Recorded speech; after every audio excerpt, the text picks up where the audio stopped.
ये सच का संदेश सभी में बांटते चलो। सत्य का संदेश है जो कुछ हम सत्संग में सुनते हैं, ये वास्तविकता में सच का संदेश है और हमें सच ही बांटना है। दुनिया में तो झूठ परोसा जा रहा है, झूठ बांटा जा रहा है, मगर अब हमारा काम ये है कि जो सत्य हमको मिलता है वही सत्य हम सबको बांटें और सभी में बांटते चलें बिना किसी भेदभाव के। व्यक्ति अपने वालों को तो कुछ अच्छी समझ देता है, अच्छा सलाह, अच्छा ज्ञान सब देता है, लेकिन औरों को देने में थोड़ी सी लापरवाही या कंजूसी कर जाता है। लेकिन इस ज्ञान को बांटने में ना लापरवाही करो ना कंजूसी करो। कोई आपको मानता हो ना मानता हो, किसी और सत्संग में जाता हो, किसी और को गुरु मानता हो, तो भी आपको अपनी बात बताने में संकोच कैसा या कंजूसी कैसी। जो आपको सही लगता है वो आप बांटो, सबको सच का संदेश दो, उनके जीवन में भी परिवर्तन आए, वो भी अपनी मंजिल को पहुंच जाए मंजिल पे। बदले में चाह थोड़ी रखनी है कि हम किसी को ज्ञान दें तो वो हमको मानना शुरू कर दे, ना माने हमको। हमारा काम ये है गुरु का दिया हुआ प्रसाद सबको बांटना।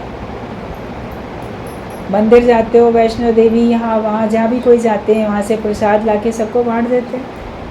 तो क्या वो ये सोचते हैं कि हमको कोई माने?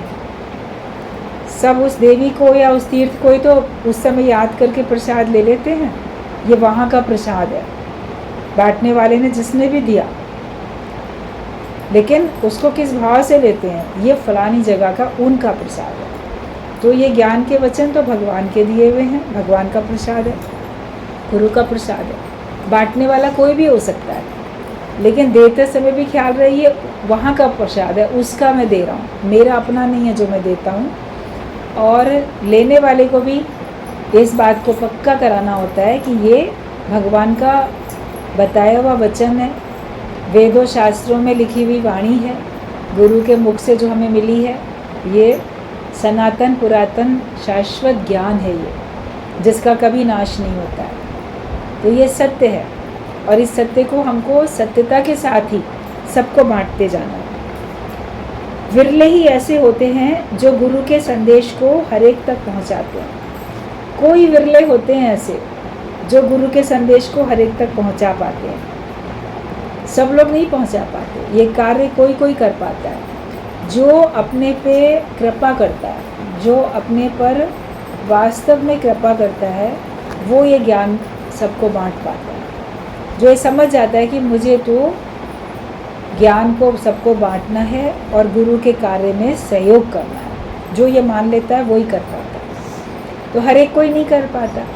कि कोई तन से परेशान है तो आना जाना नहीं कर सकता, किसी के पास धन की समस्या है तो आना जाना नहीं कर सकता, और किसी के पास मन में इतनी उलझने हैं, इतने दुख हैं, इतनी चिंताएं हैं, इतने ख्याल हैं, इतना जगत अभी उनके मन में बस गया है, जिससे उस झंझट से वो छुटकारा पाने के लिए अपना पूरा समय, पूरी शक्ति उसी में खर्च किए दे रहे हैं। आप अपने घरेलू समस्याओं को निपटाने में अपना समय और शक्ति खर्च करते हो, तो मन सोचता है कि पहले ये झंझट से तो छुटकारा पा जाए, तब तो जाके किसी को ज्ञान का संदेश देंगे, चैन तो मिले, पहले इस उलझन में जो पड़े उलझन तो सुलझे।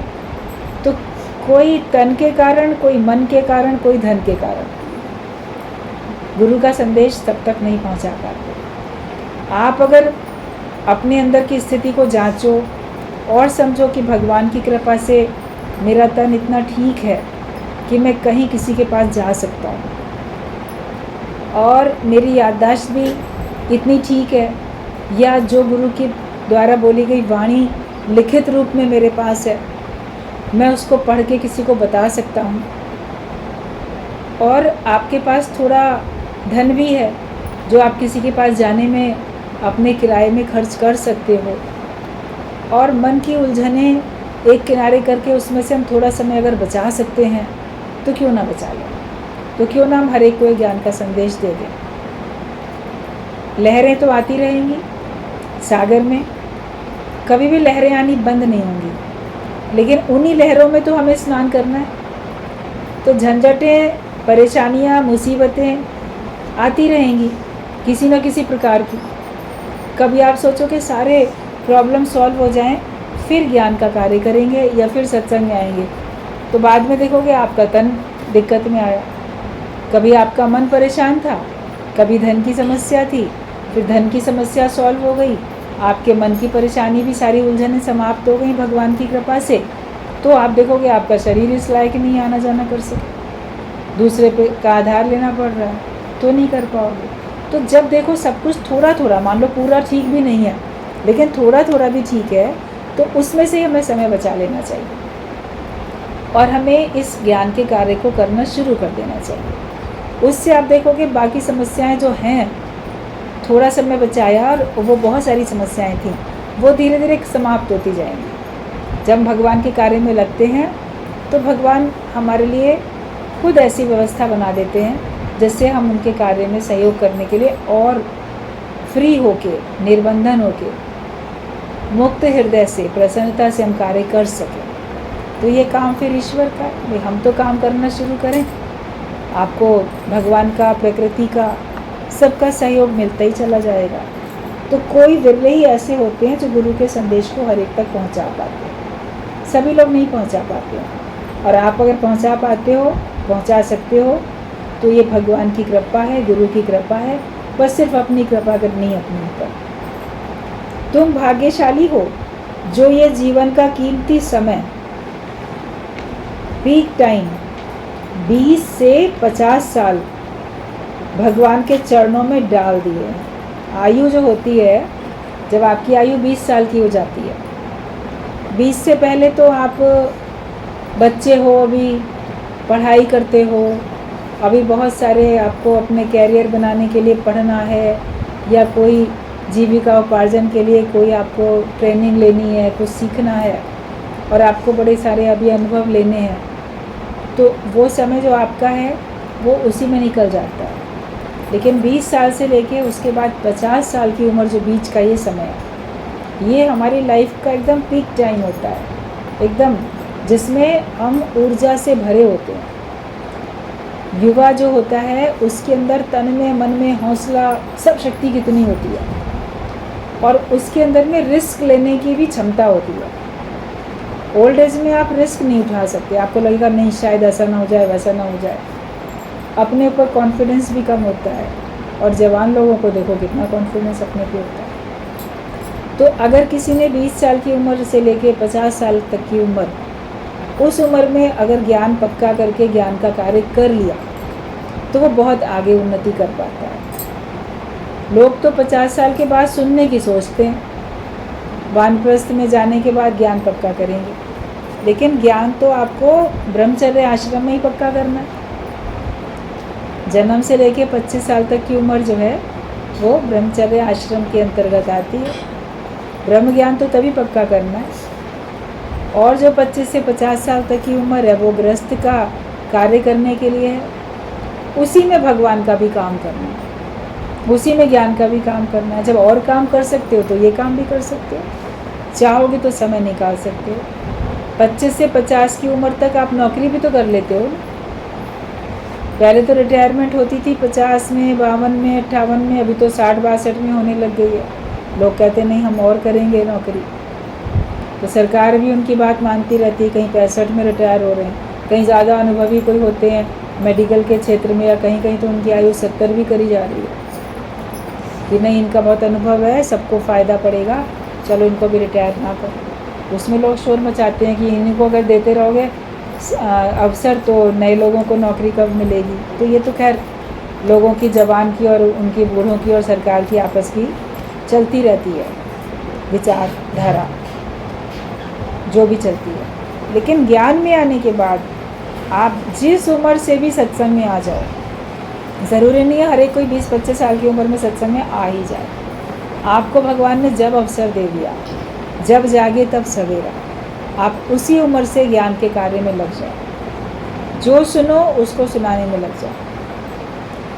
छोटा बच्चा स्कूल जाता है, अभी पहली क्लास में पहुंचा है, उसका और कोई छोटा भाई बहन भी स्कूल जाने लगा है उसके साथ, वो भी नर्सरी में, केजी में ही है। दोनों बच्चे जाते हैं, तो जो बड़ा वाला भाई या बहन होता है वो अपने छोटे भाई बहन को सिखाता रहता है। अभी टीचर थोड़ी बन गया वो, लेकिन जितना उसने पढ़ लिया उतना उसको पढ़ाता रहता है। सेम क्लास के भी बच्चे होते हैं, आपस के कज़न्स होते हैं, पड़ोस के होते हैं, सेम क्लास वाले भी होते हैं, तो भी एक दूसरे को सुनाते रहते हैं, बताते रहते हैं। तो हमें भी जितना हमने ब्रह्म ज्ञान सुना, जितना सीखा, उतना हम सबको सुनाते चलें, उतना सिखाते चलें, आपका पक्का होता जाएगा। तो गुरु के कार्य में सहयोगी बनो, उनका कार्य करने वाले अच्छे कार्यकर्ता बनो। जहाँ अच्छे कार्यकर्ता होते हैं तो उस सत्संग की भी या जो भी फील्ड है वहाँ पे उस पार्टी की भी जैसे कि प्रोग्रेस होती है। कार्यकर्ता अच्छे नहीं होते हैं तो एक अकेला काम किसी का थोड़ी है, ये टीम वर्क है, मिलके सब काम करते हैं। तो हमें मिलके ही कार्य करना है, और कोई विरला ये काम कर सकता है तो उन विरलों में अपना नाम लिखवा लेना है कि कोई कर सकता है तो उनमें मैं हूँ। ये सोच के मत बैठ जाओ कोई कर पाएगा, हम थोड़ी कर पाएंगे। बोलो नहीं, जो कोई कर पाएगा मैं उन्हीं में शामिल हूँ, मैं ही कर सकता हूँ। तभी तो मुझे संदेश मिला, तभी तो मैंने सत्संग में आना शुरू किया। हमें भगवान ने चुना है, तभी हम आने लगे हैं। और जिस उम्र में भी आप आ जाओ, उस उम्र से ही ज्ञान को अपने जीवन में लगा के ज्ञान को बांटना शुरू कर दो। आपसे जो भी मिलने आए, गुरुजी बोलते थे तुम बीमार हो, अस्पताल में हो, तुमसे मिलने कोई आया, अस्पताल में बीमार को देखने कोई पहुंचा, तुम वहाँ पर भी लेटे लेटे ज्ञान की बात कर सकते हो। वहाँ लेट के बीमारी की बात और कब ठीक होएंगे और ये दर्द और वो परेशानी क्यों बोलते हो, वो तो डॉक्टर को बताओ ना, जिसका वो इलाज कर रहा है। बाकी तुमसे कोई मिलने आए, बोलो हाँ बहुत अच्छे हैं। अस्पताल में लेटे लेटे भी बोलो वेरी गुड, बहुत अच्छे हैं, आराम से लेटे हैं। चारों तरफ से प्रकृति देखो कैसे सेवा कर रही है, बिस्तर से उठना ही नहीं पड़ रहा है, सब काम मेरा कारोबार से यहीं से अपने आप लोग कर रहे हैं। नहलाना, साफ़ सफाई करना भी, तो खिलाना पिलाना भी, तो दवाई भी देना, तो हाल चाल भी पूछना, हमारे लिए दुआएं भी करना, हमारे लिए हमको प्यार भी करना, सब कितना सब कर रहे हैं। बोलो बिल्कुल आराम कर रहा हूँ, जैसे किसी बढ़िया 5 स्टार होटल में आराम कर रहा हूँ। हॉस्पिटल को भी होटल समझ लेता है ज्ञानी, खुश रहता है, बोलता है कि मैं जो हूँ आराम करता हूँ और मुझ आत्मा में कोई बीमारी है ही नहीं, मैं तो ठीक हूँ। वहाँ भी कोई तुमसे आए पूछने कैसे हो, बोलो बहुत अच्छे हैं। और तुमने सत्संग में आज क्या सुना, अगर वो सत्संगी है तो, सत्संगी नहीं है तो उसकी बात का जवाब दे के हाँ बहुत ठीक है, सब भगवान की कृपा से इलाज चल रहा है, अच्छा हो रहा है, फ़ायदा पड़ रहा है। और आप अगर सत्संगी हो, वो सत्संगी नहीं है, तो बोलो हमको तो लेटे लेटे ना ज्ञान का ये वचन याद आ रहा था, ये उसको बताना शुरू कर दो। तो जब तुम्हें लेटे लेटे वचन याद आएगा तभी तो बताओगे ना। तुम्हारे अंदर मनन नहीं चलेगा तो कैसे बताओ। तुम्हारे अंदर हर समय मनन चलना चाहिए। बड़े बीमार हैं, बड़ी कमज़ोरी है, बड़ा बुखार है, बड़ी परेशानी है, ये खुद भी मनन करते रहते हो। बीमार रहता हूँ, मेरा क्या होगा, मैं दुनिया से चला जाऊँगा तो घर कैसे चलेगा, तो बच्चे कैसे चलेंगे। खुद भी तो यही मनन करते हो, तभी तो जो सामने आता है, जो अंदर होता है, मुँह से निकलता है। जब तुम श्वास श्वास सिमरन करो भगवान का, श्वास श्वास सिमरो गोविंद,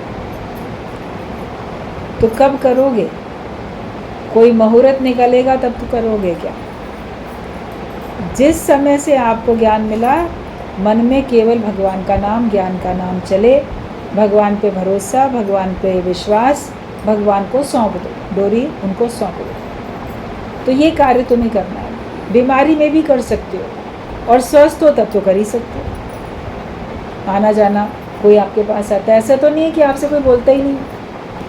जो बोलता है कोई, उसका जवाब शांतिपूर्वक दो, शॉर्ट में दो, और साथ में ज्ञान वाला जवाब दो, अज्ञानता वाला जवाब नहीं दो।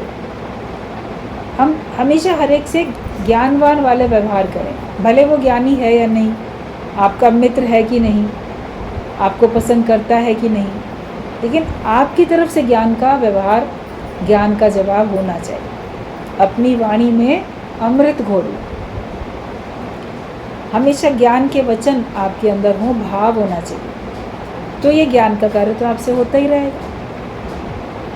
बोल सकते हो जब तक ज्ञान की चर्चा करो, सुन सकते हो तो ज्ञान ही सुनो। कोई दूसरी बातें कोई सुनाए, बोलो नहीं ये तो बहुत होगा, चलो कोई भजन सुना दो। भजन नहीं आता है तो कोई आरती गा लो, कोई मंत्र सुना दो। उतना तो सबको आता ही होगा। नहीं आता है तो फिर बोलो कि सीख के आओ। फिर कैसे तुम धार्मिक व्यक्ति हो? हर एक को अपने धर्म ग्रंथ के बारे में, अपने धर्म के बारे में और शास्त्रों के बारे में जानकारी तो होनी ही चाहिए। जो आपके धर्म में जो भी मंत्र हैं, पवित्र मंत्र हैं, उनको आपको याद करना चाहिए। बच्चों को बचपने से ही याद कराना चाहिए, दोहराना चाहिए। मौके मौके से उनको कोई अवसर हो तो दोहराओ भी। सत्संग में बच्चों को लाना मना है क्योंकि बच्चे चंचलता करते हैं, बच्चों के अंदर में अभी स्थिरता नहीं है। जब थोड़े से समझदार होते हैं तो बच्चे भी आके आप लोग के साथ बैठते ही हैं, सुनते ही हैं सत्संग। लेकिन बच्चों को घर में अगर कोई आपने पूजा घर बना के रखा है तो वहाँ रोज़ उनको आदत डलवाओ भगवान में विश्वास दिलाने की। और घर में कोई पूजा घर नहीं है तो क्यों नहीं है, और नहीं तो आप मंदिर में लेके जाओ, अपने साथ लेके जाओ, उनको सिखाओ। घर में आप उनको कोई ग्रंथ के कहानियाँ, बातें ये सब सुनाओ, बताओ, उनको मंत्र रटवाओ, याद करो। तो ऐसे ना जैसे कि अच्छे संस्कार पड़ते हैं, बीज हमारे अंदर अच्छे संस्कारों का पड़ता है और फिर तभी किसी का ज्ञान में आगे मन लगता भी है। बचपने से ही बच्चे टीवी में, मोबाइल में जो बड़े लोग देखते रहते हैं वही देखते रहते हैं, वही सुनते रहते हैं। उनके कानों में अच्छी बातें पड़ती ही नहीं। खुद ही नहीं बोलते हो तो क्या बोलेगा दूसरा? बच्चा भी क्या सीखेगा? तो आपको अपने बच्चों को भी तो अच्छे संस्कार देने हैं ना। उनसे तो बातचीत करते ही हो। बच्चों के माता पिता के पास टाइम नहीं है, वो दोनों चले गए नौकरी पे, तो दादी बाबा बच गए, नानी नाना बच गए, जो लोग भी बचे हैं घर में बच्चों को देखने के लिए, तो आप लोग का काम है। पहले ज़माने में बच्चे कहानियाँ सुनते थे तब सोते थे, तो वो कहानियाँ जो होती थी शिक्षाप्रद होती थी, उनमें कोई संदेश छिपा होता था। तो आप अच्छे संस्कार जिसके साथ भी बैठते हो, बच्चे हैं तो बच्चों के साथ, जवान है तो जवान के साथ, बूढ़ा है तो बूढ़े के साथ, हर एक के साथ चर्चा तो यही करो। और जब कोई नहीं है चर्चा करने वाला, आप भी अभी कहीं नहीं जा रहे हो, तो अपने स्वयं से चर्चा करो। अपने मास्टर खुद बनो, अपने गुरु खुद बन जाओ, अपने मन को सुनाओ, अपने मन को समझाओ, ज्ञान के विचार में रहो। फिर आप देखो कि आपका जीवन कितना हल्का हल्का, कितना आनंद वाला बन जाता है। दुख का नामो निशान ही नहीं रहता, दुख दूर चले जाते हैं और सुख आप अपने मन में भर लेते हो। तेरे नाम का सुमिरन करके मेरे मन में सुख भरा है। मन में कैसे सुख भरा आता है? तो ये जो है भाग्यशाली हो जो ये जीवन का कीमती समय, पीक टाइम 20 से 50 साल भगवान के चरणों में डाल दिया है। अगर आपने अपने जीवन का ये समय 20 साल से 50 साल की आयु तक का समय, अगर इस समय में आपको सत्संग मिल गया है और आपने अपना मन सत्संग में लगा लिया, तब तो आप अति भाग्यशाली। क्योंकि ये समय ऐसा है कि माया में बहुत मन उलझता है, माया के बड़े आकर्षण होते हैं, इंद्रियों के विषय अपनी ओर खींचते हैं। बोलते प्रमथन स्वभाव वाली इंद्रियां जो कि विषयों की तरफ खींचती हैं, और वहाँ से आपने अपने मन को संयमित किया, अपने मन को मोड़ा, तो ये अति भाग्य की निशानी है। और वास्तव में आप जिज्ञासु हो, वास्तव में आप पुरुषार्थी हो। पुरुषार्थी की तो ज्ञान की प्यास बुझेगी, पुरुषार्थी को ही तो मोक्ष प्राप्त होगा।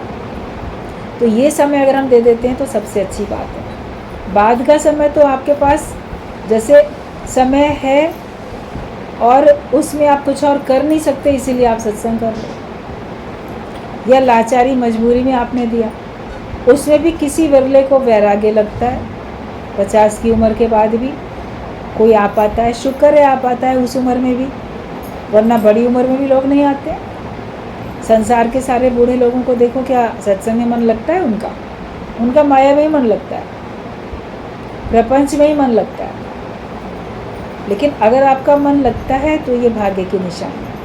और उसमें भी अगर आपने यंग एज अपनी वो अगर भगवान को समर्पित की तो आप अति भाग्यशाली हो, आप बहुत ज्ञान का कार्य कर सकते हो। बांटने वाले को भी लगे इस मेहंदी का रंग, जो बांटने वाला होता है उसको भी तो इस ज्ञान की मेहंदी का रंग लग जाता है।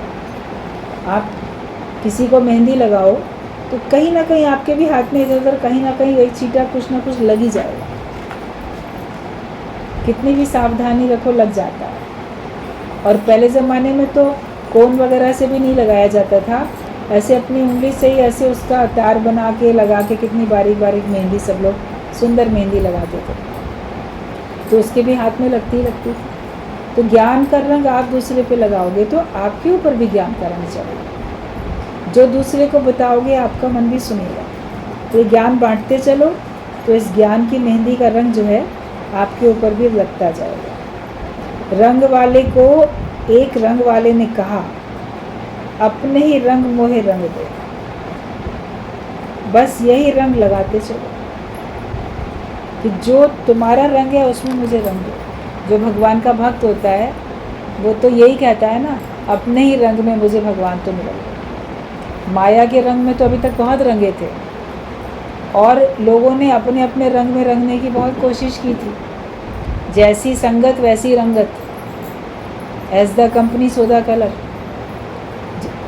जिसका संग किया उसका स्वभाव, उसके विचार आपके ऊपर हावी होते चले गए, उसके गुण अवगुण सब आपके अंदर समाते चले गए। तो ये होता है कि उसके रंग में हम रंग गए।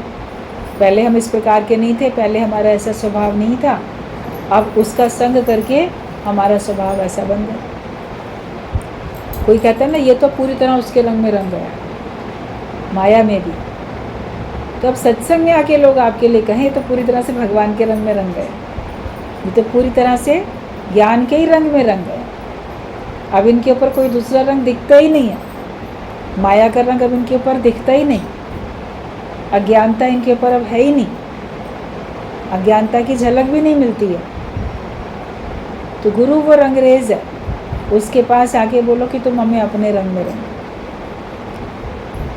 एक रंग सबके कपड़े रंगने वाला था रंगरेज, उसके पास सब लोग जाते थे और वो इस रंग में रंग दो, उस रंग, जिस रंग में भी वो बोलता था जो भी व्यक्ति ग्राहक उसको वो उसी के रंग में रंग देता था। जैसा रंग वो बोलता था, भाई आपका कपड़ा मुझे, अभी आप डाई कराने जाओ अपना कोई भी दुपट्टा साड़ी या कोई भी कपड़ा आप डाई कराने के लिए जाओ तो आप बताओगे ना इस वाले कलर का रंग दो, तो उसी रंग का रंगेगा। एक पहुंचा दुकान पे अपना कपड़ा लेके, बोला कौन से रंग में रंग दूँ? तो उसने कहा जो रंग तुमको पसंद हो इसको उसी रंग में रंग दो, जो रंग तुमको सबसे ज़्यादा अच्छा लगता हो, सबसे ज़्यादा पसंद हो, तुम मुझे इसी रंग में रंग दो मेरे कपड़े को। वो बड़ा खुश हो गया, उसने उसको उसी रंग में रंग दिया। तो गुरु है वो रंगरेज, जिसके पास हम आते हैं तो हम कहें तुमको जो रंग पसंद है उसी रंग में रंग दो। तो गुरु को तो ज्ञान का रंग पसंद है, गुरु को तो प्रेम का रंग पसंद है, गुरु को माया का रंग थोड़ी पसंद है। तो वो तो हमको इसी ज्ञान के, भक्ति के, प्रेम के रंग में रंग देता है। जो उसको पसंद है निष्काम कार्य में उनको लगा देता है, निष्काम के रंग में रंग देता है। वरना तो भगवान के पास भी लोग जाते हैं तो भगवान ऐसा जीवन बना दो, वैसा जीवन बना दो। अपने जीवन की चुनरी को जैसा चाहते हैं वैसी प्रार्थना करते हैं, वैसी मन्नत मांगते हैं, ऐसा कर दो। लेकिन भगवान का भक्त अगर भगवान के सामने जाएगा तो क्या बोलेगा?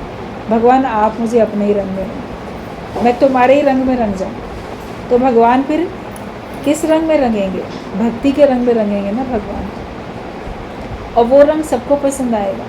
जो रंग भगवान को पसंद आया वो सबको पसंद आएगा। जो रंग गुरु को पसंद आता है वो सारे संसार को पसंद आता है। अपनी मन बुद्धि नहीं चलाओ, मैं अपना जीवन ऐसा बनाना चाहता हूँ, ऐसा हो जाए, मुझे ये प्राप्त हो जाए, मैं उस मुकाम पे, उस पद पे पहुँच जाऊँ। ये आपकी मैं है, जो कि आपको भगवान से दूर करके अलग अलग आपको जगहें दिखाती है, आकर्षण दिखाती है आपकी मैं, और किसी अलग रंग में आपको रंगने के लिए प्रेरित करती है, आपकी अज्ञानता से भरी हुई मैं, जीव भाव वाली मैं। लेकिन जब हम भगवान को सौंप देते हैं, फिर देखो किसका जीवन अच्छा नहीं बना। जिसने भी सौंप दिया भगवान को अपना जीवन, जो भी भगवान के भक्त हुए, उन सबको आज दिन तक याद किया जाता है। कैसे भी भक्त थे, वो गरीब थे चाहे अमीर थे, लेकिन उनको आज दिन तक याद करते हैं, क्योंकि वो भगवान के और ज्ञान के रंग में रंग गए थे। बाकी जो लोग थे, ना भगवान के रंग में रंगे ना ज्ञान के रंग में रंगे, तो वो आए और चले गए दुनिया से। उनको कहाँ कौन याद करता है? कौन याद करता है किसी को चले जाने के बाद? करोड़ों अरबों खरबों साल से पृथ्वी पे मानव जीवन है, मगर और कितने लोग रहे होंगे, उनका कोई नामो निशान नहीं है। जिसने भगवान को जीवन दिया उसका फिर भी नाम है, वो अमर हो जाता है, अमर तत्व से मिलके वो अमर हो जाता है। तो बस भगवान से यही प्रार्थना करो, गुरु से यही प्रार्थना करो कि अपने ही रंग में मोहे रंग दो। भगवान तुम मुझे अपने ही रंग में रंग दो और यही रंग मुझे दे दो। बस यही रंग सबको लगाते चलो, इसी रंग में सबको रंग लो और इसी रंग में सबको रंगाते चलो। प्यार ही प्यार, बस सबके लिए हमारे दिल में प्यार ही प्यार, नफ़रत नहीं। नफ़रत जो करे हमसे, हम उनसे प्यार करें। अपना आप जान के और परमात्मा जान के सबको उसी दृष्टि से देखो, तो आपके अंदर का वैर, द्वेष, नफ़रत सब खत्म हो जाएगी। आपके अंदर में वास्तव में तत्व को देखने के बाद ही अपनत्व जागेगा। अपनापन आपके अंदर में तभी जागेगा। इंसान सभी की आंखों में अपनी ही सूरत दिखती है। आप किसी की आंखों में आंखें डाल के देखो तो उसकी पुतली में भी आपको अपनी परछाई दिखेगी। तो उधर भी तो तुम ही हो। एक शिकारी था, उसने शिकार करने के लिए तीर जैसे चलाने के लिए पक्षी को उसने बिल्कुल कमान पे ऐसे तीर लगाया, तो शिकारी ने उसे देखा और फिर पक्षी ने भी उसको देख लिया कि ये मुझे तीर लगाने वाला है। तो वो पक्षी उसको कहता है शिकारी को कि शिकारी मुझे नहीं मारो, क्योंकि मेरे अंदर भी तुम ही हो। मता तुम्हारा ही तीर कहीं तुम्हारे को ही ना लग जाए, तुमको ही ना लग जाए तुम्हारा तीर। मुझे मत मारो, मेरे अंदर भी तो तुम ही हो, तो तुम्हारा तीर तो तुम ही को ही लगेगा ना। तो पक्षी ने भी ये शिक्षा उस शिकारी को दे दी। तो किसी के साथ कैसा भी हम व्यवहार करते हैं, तो अगर हम ये जान लें कि उसमें भी मैं ही हूँ, तो अगर बुरा करते हैं तो हम अपने ही लिए तो बुरा करते हैं, अच्छा करते हैं तो अपने ही लिए तो अच्छा करते हैं। किसी दूसरे पे एहसान नहीं, हमने अपने ही लिए अच्छा किया। और अगर बुरा किया किसी का, तो याद रखना कि उसमें तुम्हारा बुरा हो रहा है, तुम्हारे बदकर्म बन रहे हैं और तुम ही जन्म मरण के चक्कर में आओगे। तुम्हारे अंदर ही जो भी बुरा कर्म करने से जो भावनाएं तुम्हारे अंदर हैं, घृणा की, क्रोध की, जो भी भावनाएं हैं, बदले की, ईर्ष्या की, वो सब आग तुमको ही जलाती है, तुम्हारा ही नुकसान होता है। इसलिए बांटना है तो केवल ज्ञान बांटो, बांटना है तो प्रेम बांटो, प्यार बांटते चलो, और कुछ हमें बांटने की ज़रूरत नहीं है। आपके अंदर से वाइब्रेशंस कौन कौन से दुनिया को जाते हैं, कैसे निकलते हैं।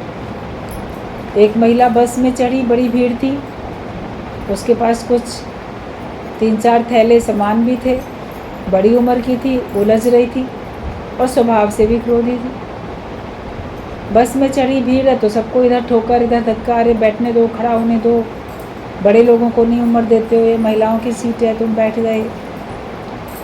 तो ऐसे लड़ाई झगड़ा किया उसने, खड़े खड़े भी क्यों धक्का मार रहे हो। फिर सीट मिल गई, कोई वहाँ बैठ गई। थोड़ी देर में उसका स्टॉपेज भी आ गया, और जब तक बैठी तब तक जितने भी लोग खड़े थे, बस के लोग, उन सबको कोसती रही। कोई किसी को नहीं मदद करता, कोई नहीं सुनता। जवान जवान खड़े रहते हैं, बूढ़ों को बैठने नहीं देते। कुछ ना कुछ आलोचना, शिकवा, शिकायत व्यक्ति के अंदर में होती है तो बड़बड़ करता रहता है। तब तक उसका स्टॉपेज आ गया।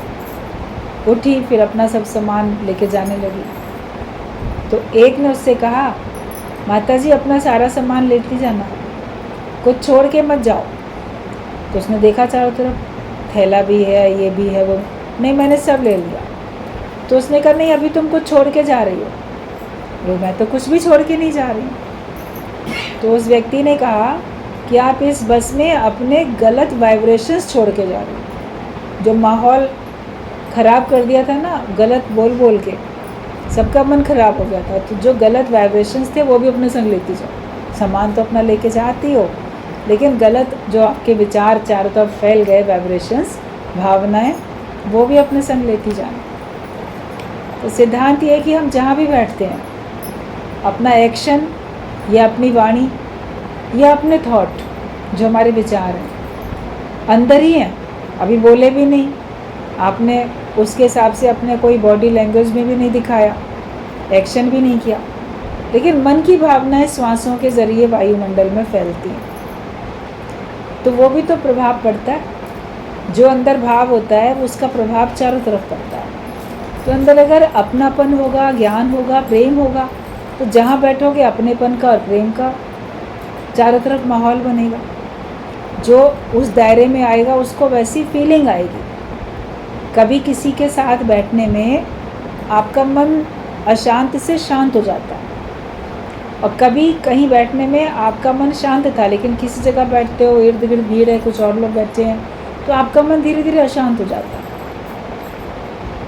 उसका वाइब्रेशंस का असर पड़ता है। चारों तरफ के लोग क्या सोच रहे हैं, उसका प्रभाव पड़ता है। अलग अलग ख्याल आते रहते हैं, लेकिन ज्ञानी अपने ख्यालों को मजबूती से रखता है। वो अपने में स्ट्रांग है, दूसरे का रंग उसके ऊपर नहीं चढ़ता, वो अपना रंग दूसरे पे चढ़ाता है, क्योंकि वो हर समय ज्ञान का मनन करता रहता है। एक आदत बना लो, जिस वक्त भी आप किसी से बात नहीं कर रहे हो, उस वक्त या तो कोई मंत्र या कोई भजन या कोई ज्ञान का पॉइंट, दृष्टांत, वो आपके मन में दोहराते रहना चाहिए, चलते रहना चाहिए। तो फिर आपका जहाँ जहाँ भी आप जाओगे, आपका अंदर वाला जब अच्छा है तो आपके लिए बाहर भी सब कुछ अच्छा ही अच्छा होगा। और आपका तो मनन चल ही रहा है। अलग से बैठ के तो माला फेरने को गुरु ने नहीं कहा, टाइम भी नहीं है किसी के पास, और टाइम हो तो कुछ और भी तो काम है। बैठ के वो समय ध्यान लगाने में, समाधि लगाने में, माला फेरने में तो नहीं आप दोगे। वो किसी को नाम जपाने में दे सकते हो, किसी को ज्ञान सुनाने में वो समय दे सकते हो। तो आप अलग से तो स्वाध्याय कर नहीं सकते, टाइम इतना नहीं होता है, बड़ी बिजी लाइफ है सबकी। तो कम से कम जिस वक्त आप अपना मुंह नहीं खोले हो, मुंह बंद है आपका, तो फिर उस समय तो मनन करो ना ज्ञान का। फिर दूसरी बातें क्यों सोचते हो? माया की बातें, अपनी भूतकाल की बातें, भविष्यकाल की बातें क्यों सोचते हो? सोचना बंद कर दो। सोचना तुम्हारा धर्म नहीं है। तुम्हारा धर्म है केवल अपने को प्रसन्न रखना, शोक से रहित रखना। गुरु ने कहा अशोक रहना तुम्हारा धर्म, मतलब किसी भी हालत में शोक में नहीं आओ। ये अपने ऊपर सबको कृपा करनी है, और बस सबके लिए प्यार ही प्यार बांटना है, और वही भावना हर एक के लिए सबको रखना है। यही संदेश गुरु देते हैं, उसके अलावा कुछ और है भी नहीं। गुरु से आपको क्या मिला? अपनापन मिला, प्रेम मिला, ज्ञान मिला, सही समझ मिली, उपराम होने की प्रेरणा मिली माया से। जो कुछ आपने पाया वो ही सबको बांटते जाओ। संसार से जो मिला वो मत बांटो, गुरु से जो मिला है वो बांटो। आपका वास्ता उसी से होना चाहिए, तो फिर आपका जीवन सुंदर बनेगा, और आपके द्वारा फिर अनेक का जीवन सुंदर बनता जाएगा। गुरु के लिए सबके लिए